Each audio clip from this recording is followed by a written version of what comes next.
Hi everyone, this is the Chungler, and welcome back to my Ephraim route efficiency playthrough. Today we'll be playing Chapter 10. The map objective is to survive for 10 turns, but we can also kill the boss to end the map early. I imagine most casual players don't kill the boss of this map very often, and for good reason.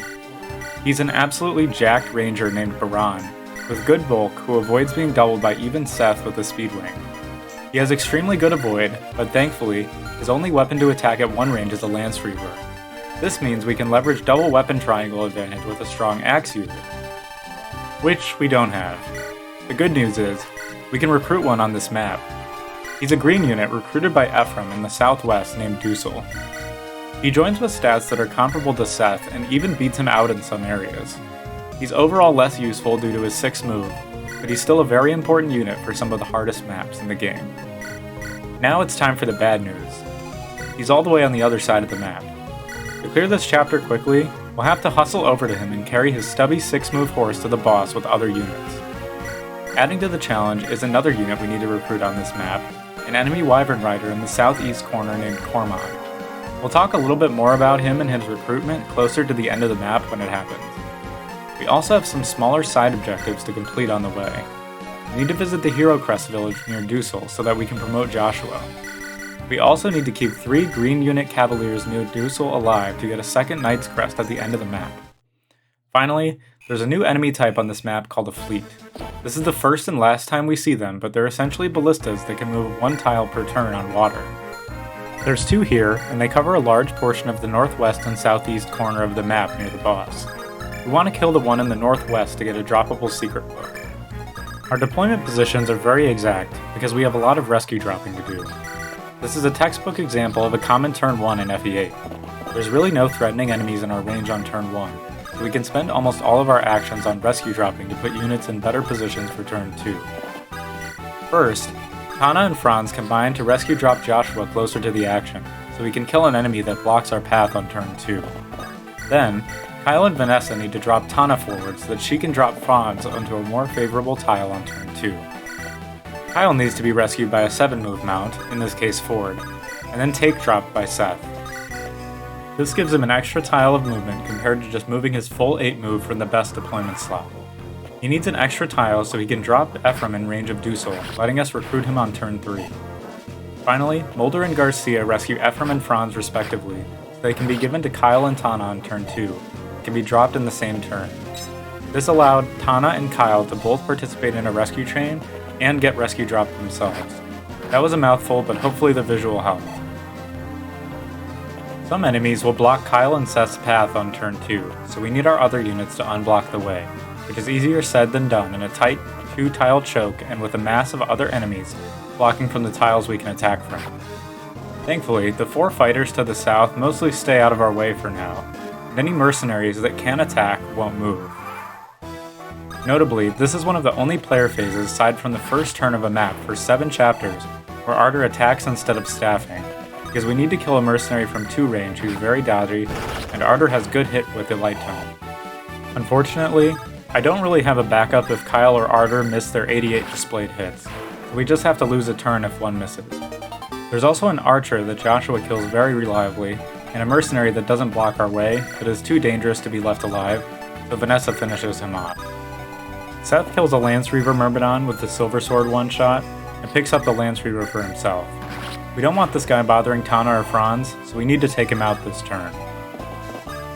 Garcia gives Franz to Tana, and she flies up towards the boss area. We need 2 units who can rescue drop Dusel to a very specific tile next turn, which allows Dusel to bait Cormog over to us on turn 3, instead of letting him move on his own on turn 4. Our only options for this are unpromoted Cavaliers and Pegasus Knights, because Dusel can't be carried by anyone else. Some of our unmounted units are now at the starting point, facing down 4 fighters and a mercenary. We block the choke point with Vanessa and Joshua. Since the mercenary moves first to attack Vanessa, the fighters are forced to be stylishly cut down by Joshua with 3 killing edge crits in a row. Joshua faces a small chance of death here, but it's negligible as long as he can survive 2 hits from an Iron Axe fighter. Mine does without getting a single defense proc, though he does need to proc HP a few times. If he doesn't, we likely wouldn't get the secret book, and can just have Joshua equip an iron sword to leave the first fighter alive. Vanessa is attacked by the mercenary and the hand axe fighter. so she has a good chance to be a heal target for Ardor, especially if she levels up. On turn 3, Vanessa flies in range of the fleet. This was the reason we trained her in the early game, so she could take a hit from a fleet and get the secret book.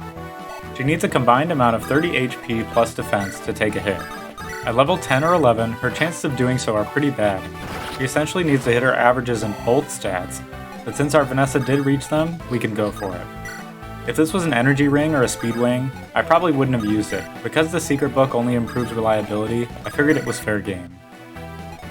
Once Dusel is recruited, we can grab the village he starts next to and canto towards the gate. This village contains a hero crest, which we need to promote Joshua later. With Dusel recruited, we initiate phase 2 of our plan. Ford rescues Dusel, and cantos closer to Tana. Tana and Franz complete the rescue chain, dropping Dusel on the only tile where Cormag can attack him from.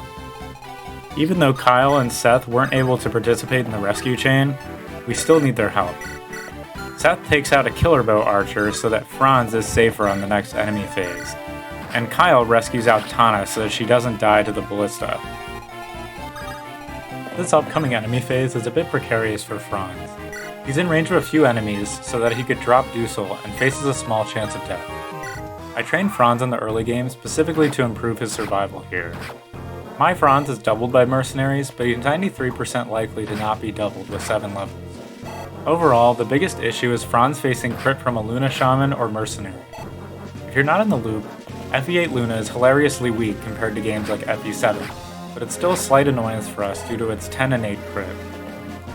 I think Cormag attacks Dusel here to remind us that we haven't talked much about him yet. He won't move on his own until turn 4 enemy phase, so we need to put a unit in his range to force him to fly over early. Dusel happens to be a great candidate for this. Not only does he need to be near the boss anyway, but he can also take a Killer Lance crit from and recruit Cormag. Tana, the Pegasus Knight we got in the last map, can recruit him as well, but she can't survive a Killer Lance crit from Cormag like Dusel can. Ideally, Dusel could bait Cormag and Tana could recruit him, preserving Dusel's player phase action so he can attack the boss. Despite trying almost everything I could to get Tana in range to recruit Cormag though, I couldn't do it.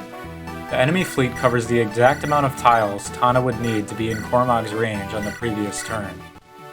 To rub salt in the wound, this wouldn't be the case if the fleet didn't attack and move on the same turn, like the other fleet on the map with the secret book does. If this had worked, it would have enabled over a 50% chance at a 4-turn, by giving Dusel an extra round of combat with the boss instead of forcing him to recruit Cormag. The only way to get a 4-turn to work as far as I can tell is to give Tana the Chapter 8 Angelic Robe so that she can survive a hit from the fleet. It might be better to give the robe to Tana than the unit who I end up giving it to for this reason, but I'll let you decide for yourself when you see who gets it.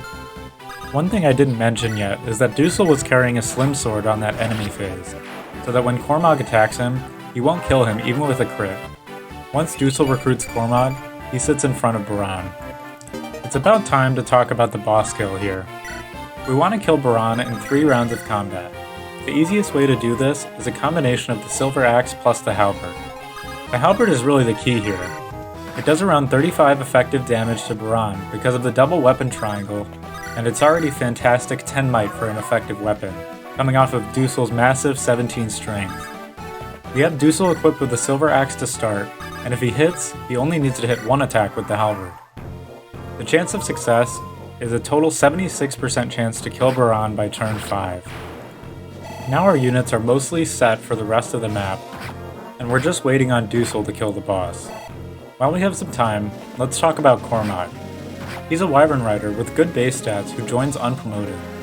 On Erica route, he was mostly a filler unit because of his late join time and low lance rank. On Ephraim route, Cormag has slightly worse base stats, but joining a whole 3 chapters earlier does wonders for him. He'll gain quite a few levels while unpromoted, letting him take advantage of offensive growths that are even better than Seth's. In particular, his 55% strength growth, coming off of 14 base strength and 15 after promotion, puts his strength on par or better than Seth. He also has much more time to train his lance rank, and will hit S-lances well before the late game. Once Cormag does promote, he gains a massive +3 speed, and with a speed wing, he can double most unpromoted enemies and a handful of bosses. He's not without his flaws though. His 9 base skill, only 11 after promotion, and only access to one weapon type means his hit rates can be infuriatingly low at times. His low luck of 4 is also an issue, because he can face crit rate from stronger enemies or weapons with innate crit. He also needs a good deal of stat boosters to do his job, which you'll see when we booster dump him next map. Cormog gets a bit of unreliable experience in this map, by killing a fleet with a killer lance, and then crit killing one of his wyvern buddies. I do miss out on a good chunk of experience for him in a later map though, so it mostly evens out. During his last 2 player phases, Seth picks up some droppable weapons from some cavaliers near the boss, a Killing Edge and a Horse Slayer, which we definitely appreciate having. Oh, and one more thing to say before Dusel whacks Baran, leave it in the comments if you can find the mistake I made at the end of the map. That's all from me, and I'll see you guys next time for the spookiest map in the game, Phantom Ship.